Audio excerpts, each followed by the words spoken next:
the last session of the evening. This will be a full 25-minute session, so it's going to go a little past 1900 hours.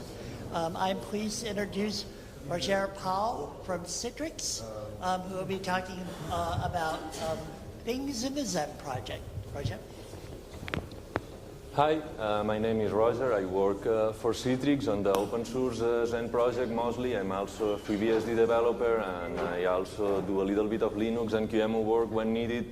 But recently my main focus has been Xen, and I've been working on something that we called PV8, which is a new virtualization mode for Xen that we plan to use for both guest and host. And I'm here today to introduce the differences between PV and PV8 Dom0 and how that's going to change the Xen ecosystem. I usually start with a brief description of a typical Xen domain. Yeah, well, in any case, here we have the hardware that contains the CPU, the memory management unit, all your PC devices, everything is right there. Then we have Xen on top of that hardware. Xen basically takes control over the CPU, the MMIU, some timers, the local APIs, and that's mostly all. It doesn't have drivers for PC devices. It doesn't have drivers for anything else, basically, for your disk. It doesn't have any of those drivers. All those drivers are inside of what we call the control domain.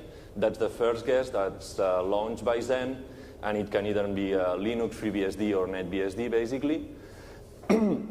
And usually inside of that domain, we have all the drivers for the different devices on the system, the PC devices, the network cards, the disk, everything is usually inside of the control domain. And then on top of the control domain, I put some tasks that you usually have running on your control domain, like syslog, nixterm, xorg, yeah, whatever you want. And here I've added two guests also. As we can see in this picture, the guests inside of Xen are on par with the control domain. They more or less share the same interface, and even the control domain is just a guest from Xen point of view. Here, on the other hand, I have a description of what would usually be a Type 2 hypervisor. That would be KVM, Beehive, VirtualBox.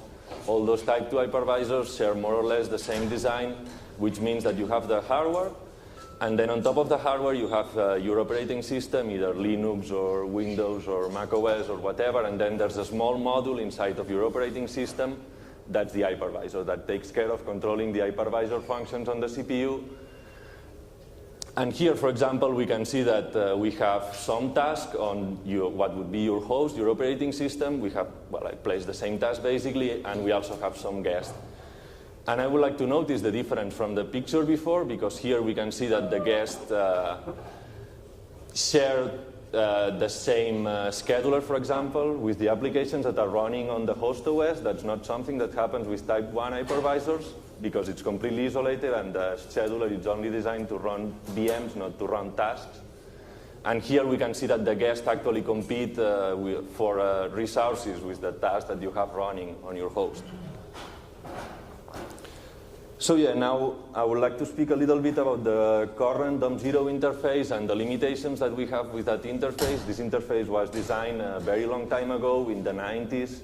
So it's, well, a little bit different from what we would do it now. We've been using that interface for a long time, but we reached a point where I think we need a change, and we need to improve the interface that we provide to Dom0 in order to make it easier. So one of the key differences of the Xen interface is that when Xen was designed, there was no hardware virtualization extensions, which means that you could not virtualize the CPU. You didn't have any support from the CPU in order to do virtualization. That means that when Xen takes over the memory management unit, we have to provide a different interface for OSs in order to interact with that memory management unit. So that's one thing that's different on Xen, and it's very intrusive because all the architectures have only one interface to the memory management unit, and Xen was basically introducing another interface to the memory management unit on its 86. That's something that doesn't happen anywhere, so it was very intrusive in the terms of the modifications that you need to perform to the operating system that want to run on top of Xen. The CPU handling is done also completely different. The setup and the delivery of interrupts is also very, very different from bare metal. That's mainly because on PV-guest, on the current Dom0 interface, we don't provide a local APIC to the Dom0, so basically we have to use another way to deliver interrupts. And finally, the ACPI tables are also quite different. Well, not really different, but the tables that we provide to Dom0 are not very good in regards of the actual description of the system. I will go a little bit into this. So yeah, as I said before, the MMIU is different on PV-guest because basically we have to provide a set of hypercodes that the guest can use in order to interact with the memory management unit, and that's different from what's done on bare metal, that you just have certain instructions that are used in order to interact with the memory management unit. This code, as I said, is very intrusive because you have to modify core parts of the OS in order to introduce all this Xen-specific code. It's also limited to 4 KB pages only. You cannot use 2 megabyte pages or gigabyte pages, so that's quite a problem related to performance, especially now that we have systems with a lot of memory. And it involves using hypercodes in order to set up your page table. So it means that every time you want to do a fork of a task or something like that, you have to issue hypercodes to the hypervisor, and the hypervisor has to create the page tables for you, and it's very intrusive. And finally, also, PV-guests cannot use what's called privilege instructions, so they have to resort to the hypervisor in order to execute them on behalf of the guest. This also involves using hypercodes. Then, related to CPU handling, there are quite a lot of things that are different comparing Xen to bare metal. On bare metal, the boot time CPU discovery is done using a table on ACPI that's called MADT. On a PV-guest, it's done using hypercodes. It means that you have to modify the boot code of the very early code of an OS in order to use hypercodes instead of ACPI in order to discover the CPUs. And again, this is very intrusive. Also, the bring up of the secondary CPUs on native, it's done using the local APIC. You have to send a set of APIs in order to wake up secondary CPUs. And on PV, it's done using hypercodes. And also the hot block of CPUs on native, it's done using what's called a general purpose event block. That's something that came from ACPI, and something that's also part of ACPI that are the processor objects. So you basically receive an event from ACPI, and then you scan, scan your processor objects and detect that new objects are online. Again, on Xen, this is done completely different, and we use something that's called XenStore, which is like a database that's shared between the guest and Xen, and it's used to pass information between the hypervisor and Xen and between different guests running on the same system.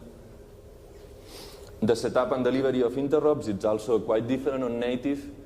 On native, you basically receive all the interrupts from the local APIC, and then the local APIC injects those interrupts into the CPU. And there are mainly 2 different kinds of interrupts on x86. The ones are called the legacy PCI interrupts. Those are implemented as sideband signals that go into the local APIC, and then the local APIC injects them into the, go into the IO APIC, and the IO APIC injects them into the local APIC. And we also have a newer kind of interrupts that's called MSI or MSIX that are implemented using in-band signals and are delivered directly to the local APIC. This is done by programming a certain address on your PCE device, and the PCE device will write to this address when it has to trigger an interrupt, and this address is trapped by the local APIC, and it injects the interrupt into the CPU.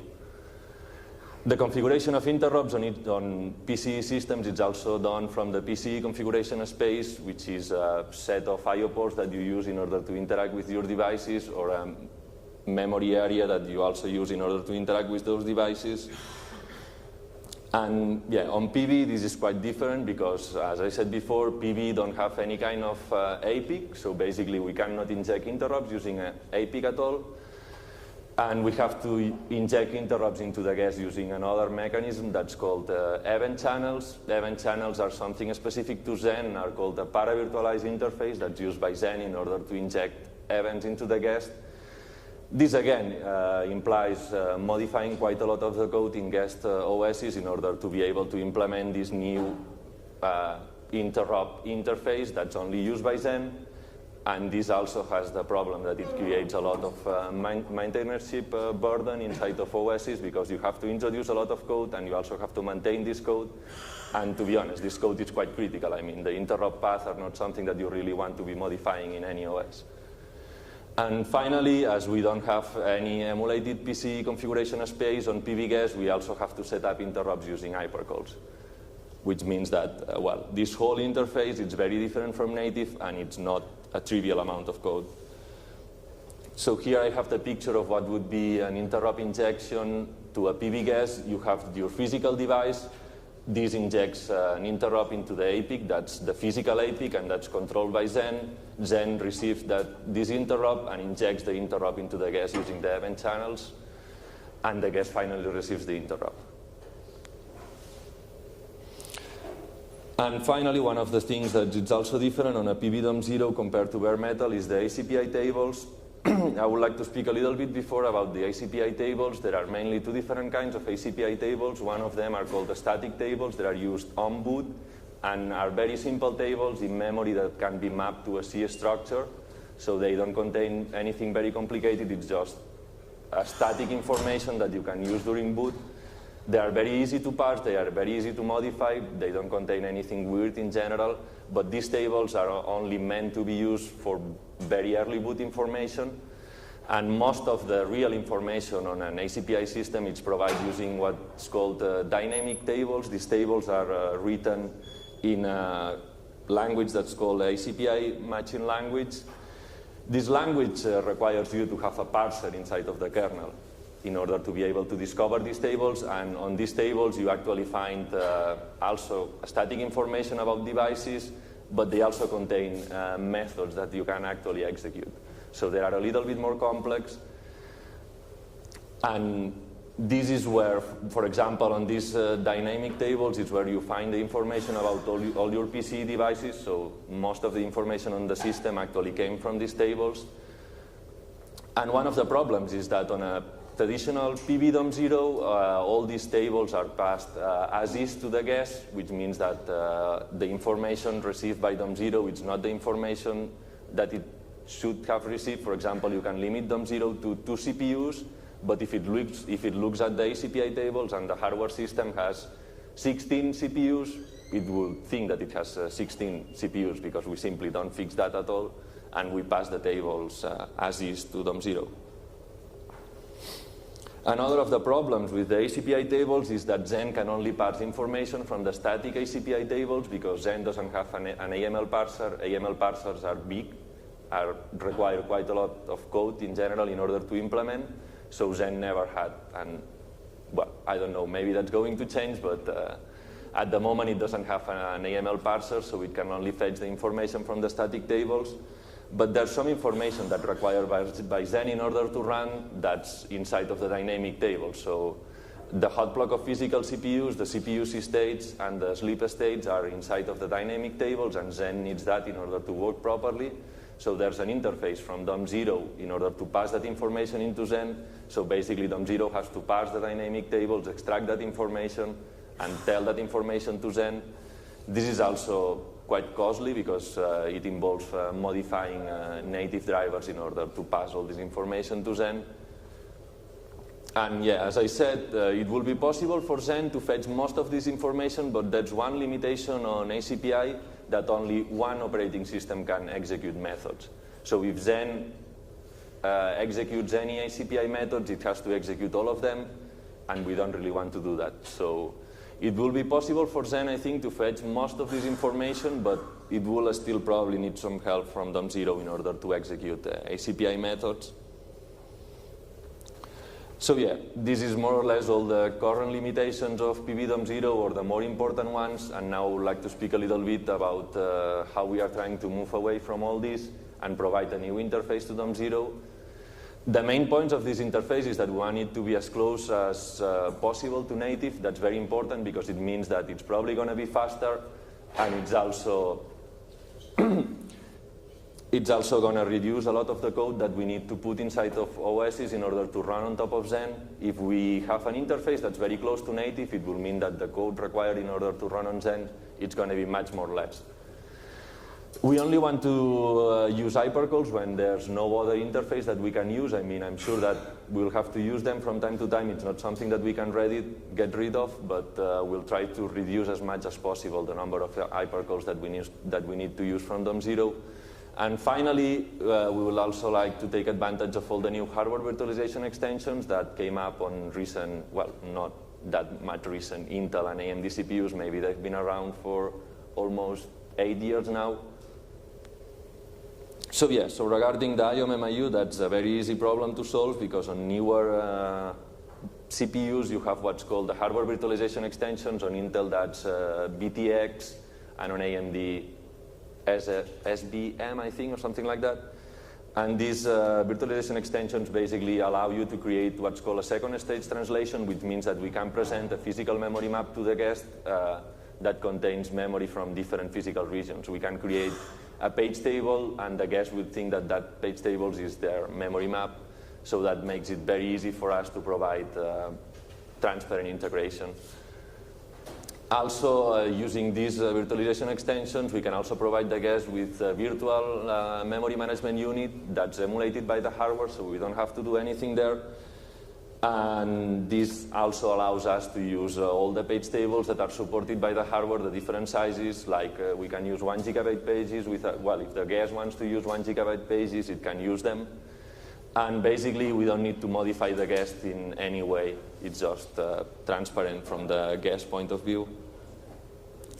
Interrupt management is also quite important. One of the things that we want to do with interrupt management is provide the guest Dom0 with an emulated local APIC and an emulated IO APIC. The local APIC, sometimes it's provided by hardware itself because there are newer hardware that's capable of emulating a local APIC. That's something, I don't remember the name, I know there's Intel hardware that has this, and there's also AMD hardware that's going to come up later this year that will have this feature. And the IO APIC will be emulated inside of Xen, and we will be using the same code that we already use for HVM guests, so it's not introducing new code into Xen, it's just using the code that we already have there. And finally, we would like the configuration of interrupts to be done using the PCE configuration space, so that means that we'll have to introduce some emulation code inside of Xen. It's not going to be a lot of code, but we'll have to introduce some things, some traps for the PCE configuration space in order for Xen to detect that the guest is configuring interrupts and properly react to this.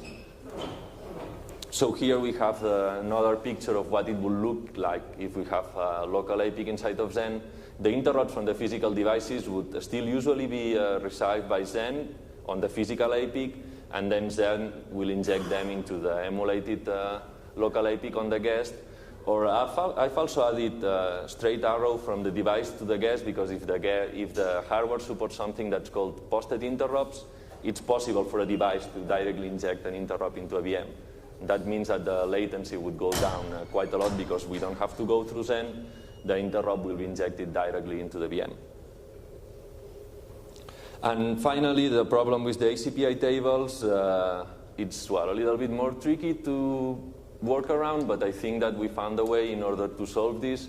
First of all, we will provide a new MADT to Dom0 that will actually reflect the topology of Dom0. That means that Dom0 will see the number of CPUs that it can use. It will not see the number of CPUs available on the whole hardware. Then we will also provide an extra dynamic table for Dom0 that would contain processor objects for these CPUs. This is needed in order to comply with the ACPI spec, because ACPI requires you to provide processor objects for the CPUs on the MADT. And finally, we will hide the native processor objects from Dom0 using a table that's called STAO. It means a status override table, and it can be used in order to hide devices on the ACPI namespace. This table is actually under Xen control, so we can modify the version of this table and we can add new fields if we need to. So as a final note, I think that we can manage to reduce a lot the Xen-specific code inside of the several OSs, especially Linux has a lot of Xen code inside, and we would like to get rid of that because it's quite hard to maintain, it's very different from bare metal, and it usually is, well, a cause of bugs in general, because most of the x86 maintainers don't really understand the Xen code. They change the native code, and when they change the native code, they break Xen. So we would like to get rid of that. It's easier for everyone. We will have less bugs to fix in Xen, and it's going to be easier to maintain because we will get rid of all of this code. We'll also be able to take advantage of all the hardware virtualization extensions on the market, so that means that we can take advantage of all the newer hardware. And also we'll be able to simplify a lot the Dom0 interface, which means that we can expect maybe new OSs to add support for running on top of Xen, even as a Dom0, because the interface is going to be very, very similar to bare metal. So we expect that maybe someone is going to implement new Dom0s in the future. Yeah, and that's all. I would gladly take any questions now. Yeah? Are there any plans to go for other architectures other than Intel with these new extensions like ARM or this? We already have support for ARM. Oh, the question was if there are plans for new architectures. On Xen upstream, we already have support for ARM 32 and ARM 64 bits. Sorry, I meant these new extensions. And then well, these new extensions are x86 specific, so they don't really apply to ARM. What I can tell you is that ARM already makes use of them because ARM, well, the Xen on ARM port was started very late, so it already makes use of all these new hardware extensions that are present on ARM. And regarding RISC and other architectures, I'm not aware of anyone working on that. If somebody contributes the code, I'm sure it will be very gladly received. Yeah? I used Xen for the 3 series, and it was great. It was great because I liked the power virtualizer. It was really fast. But things have moved on, and now I've forgotten how to do the kernel.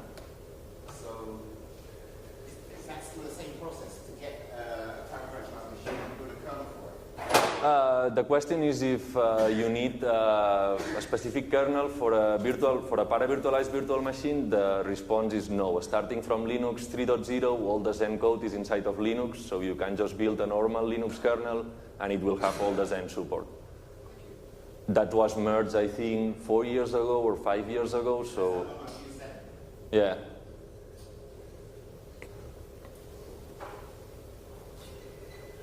So yeah, I think that's all. Thank you very much.